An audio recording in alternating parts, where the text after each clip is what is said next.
요한계시록 6장에서는 마지막 때에 하나님이 이루실 일에 대한 봉인을 떼시는 어린 양 예수 그리스도가 그 봉인을 떼실 때 그 모습이 나오고요. 그리고 봉인을 떼실 때 어린 양 그 봉인을 뗀 결과들이 하나하나 어떻게 이루어지는지 보게 됩니다. 봉인을 뗄 때마다 이 말씀 그대로 보면 굉장히 두렵고 참 무서운 이야기들이 등장을 합니다.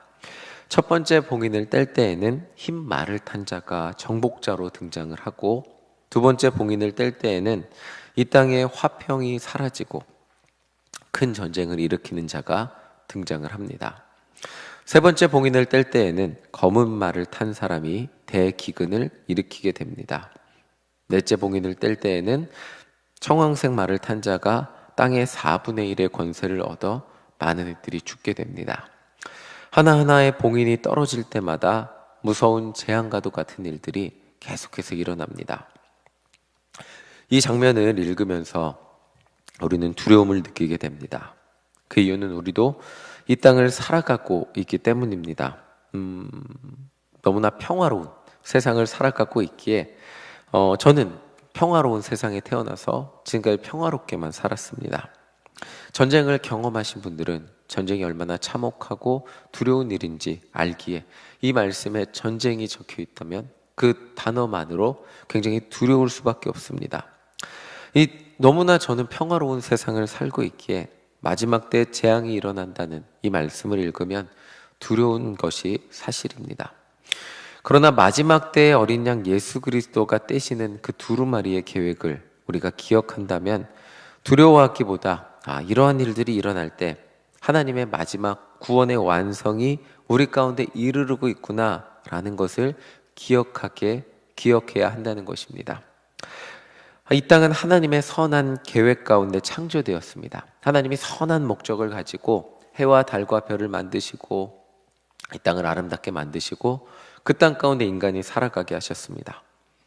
그러나 죄악으로 물든 이 땅은, 더 엄밀히 말하면 죄인이 가득해진 이 땅은 하나님의 선한 창조 의도를 가려버렸고 결국 피조물이 탄식하는 경지에 이르게 되었습니다.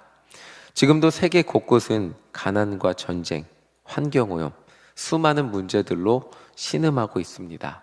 비단 가난한 나라들만이 문제가 아니죠. 미국에 가니까 미국 사람들은 수많은 정신적 문제들로 고통받고 있었습니다. 뉴스를 보면 마약 문제들로 고통받는 미국 사람들을 어렵지 않게 보시게 되지만 마약만이 문제가 아니라 수많은 정신적 문제, 물질이 너무 풍부하니까 물질적 문제, 사랑하지 않는데 이혼을 해야 되나 말아야 돼. 수많은 이혼의 문제, 동성애의 문제, 수많은 문제들로 고통받는 것을 보게 되었습니다.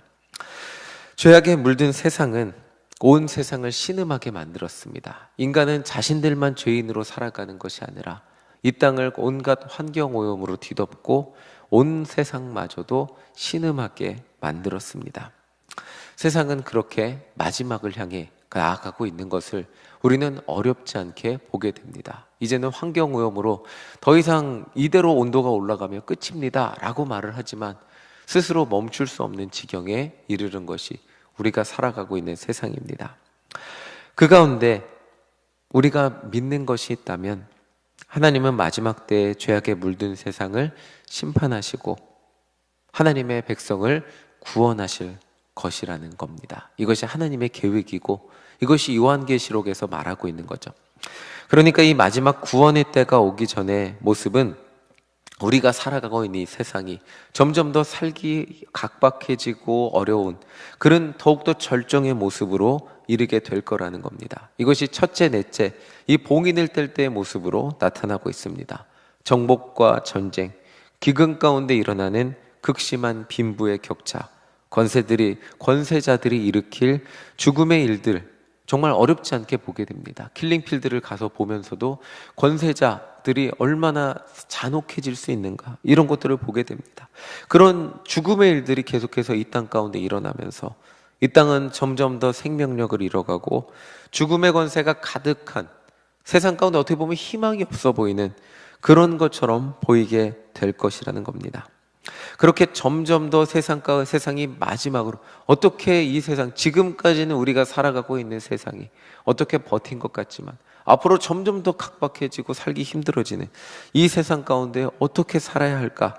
정말 점점 더 마지막으로 향해 가는 이 세상 가운데 마지막으로 가면 갈수록 점점 더 어두워지는 것 같고 죄악이 더욱더 관영한 것 같은 이 세상 가운데 정말 그렇게만 보이는 세상인데, 그러나 어린 양이 5째 인을 뗄 때 사도 요한이 본 것이 있습니다. 우리 9절을 함께 읽어보겠습니다. 9절입니다. 함께 읽겠습니다. 5째 인을 떼실 때 내가 보니 하나님의 말씀과 그들이 가진 증거로 말미암아 죽임을 당한 영혼들이 제단 아래에 있어. 아멘.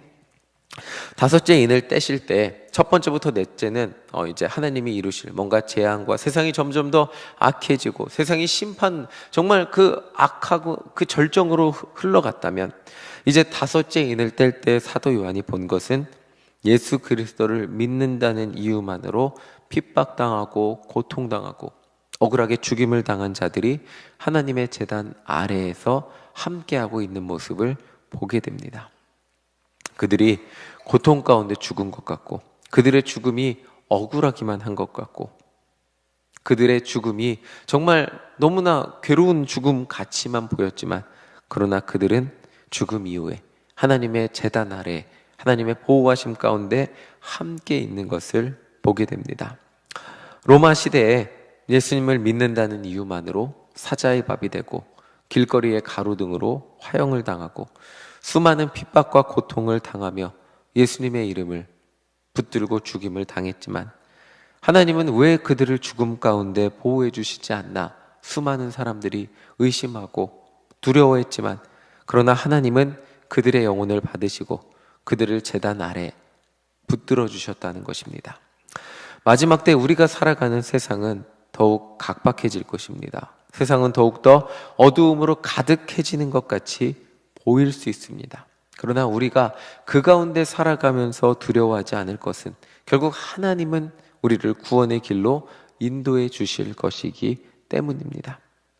그리고 이제 6째 인을 떼실 때 지진과 해가 빛을 잃고 지진이 일어나고요, 또 해가 빛을 잃어버리게 될 것이고 달과 별들도 그 빛을 잃어버리게 될 것입니다.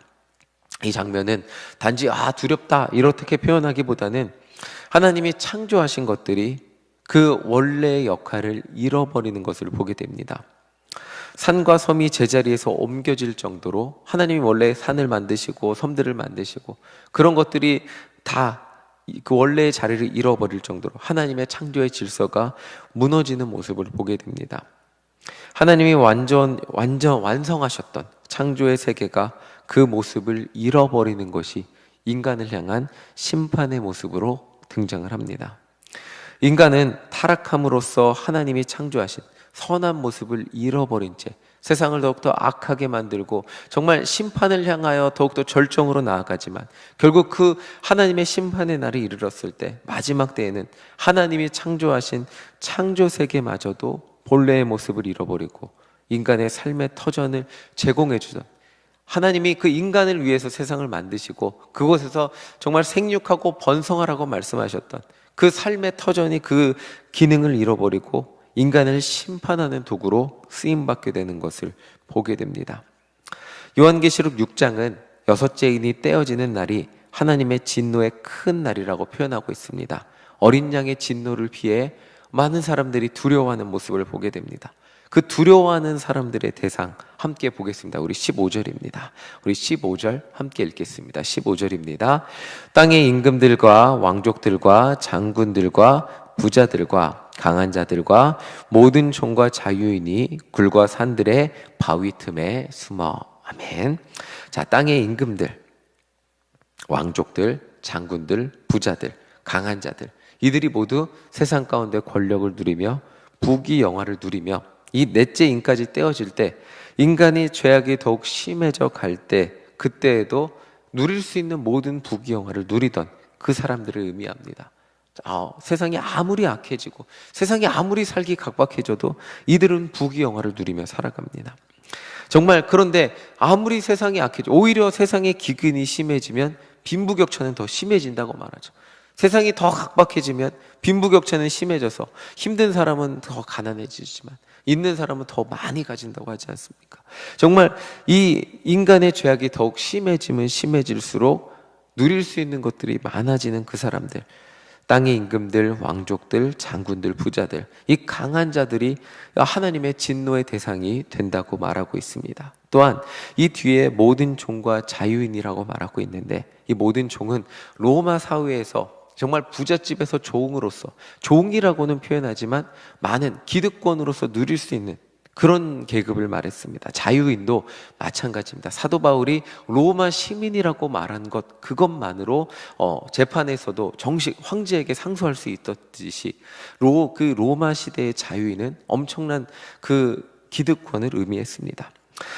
이 15절에서 이야기하는 모든 사람들은 정말 많은 것들을 누릴 수 있는, 세상이 아무리 악해지고 세상이 아무리 뭔가 각박하고 힘들어진다 할지라도 많은 것들을 누릴 수 있는 사람들, 조금 더 정리해서 말하면 세상의 권세를 누리며 예수 그리스도를 믿는 사람들을 핍박했던 모든 사람들, 그 사람들에게 마지막 때에 하나님의 진노가 임하게 된다는 것입니다.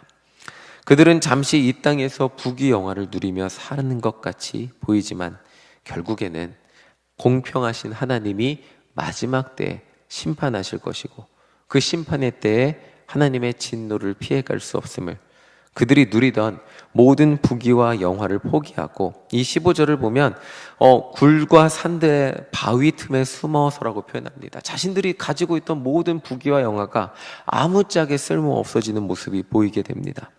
이 정말 그냥 살아남기 위해 굴과 산들의 바위 틈에 숨어서 그냥 어떻게 살 수 있을까, 그냥 그것만 고민하는 그런 모습을 보게 됩니다.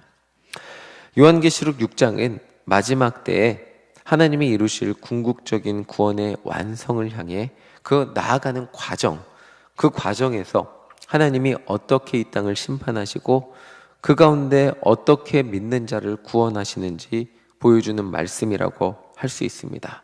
세상은 계속해서 마지막을 향해 나아가고 있습니다. 그 가운데 우리가 해야 할 일이 있다면 그것은 한 가지일 것입니다. 세상은 변합니다. 세상은 지금 살기 편하다고 나는 이 세상이 좋아요라고 할 수 있겠지만 또 언제 어떻게 어려워질지 모르는 거고, 어제 어려웠지만 오늘 조금 나아질 수도 있습니다. 세상이 어떤 변화에도 불구하고 우리가 포기하지 않고 붙들어야 할 것이 있습니다. 때로는 예수님을 붙드는 것만으로 부당한 일을 당할 수도 있습니다. 어려움을 겪을 수도 있습니다. 로마 시대처럼 그런 어려움을 당할 수도 있습니다. 그러나 이 하나님은 오늘 말씀을 통해 우리에게 말씀해 주시는 것은, 하나님은 이 모든 것을 기억하고 결국 하나님은 제단 아래 우리를 이렇게 붙들어 주신다는 것입니다. 세상은 악합니다. 그리고 더욱 악해지고 있습니다. 오늘도 폭력과 전쟁의 뉴스들이 우리를 혼란스럽게 합니다. 전쟁은 계속되죠. 그리고 수많은 뉴스들이 우리를 두렵게 만듭니다.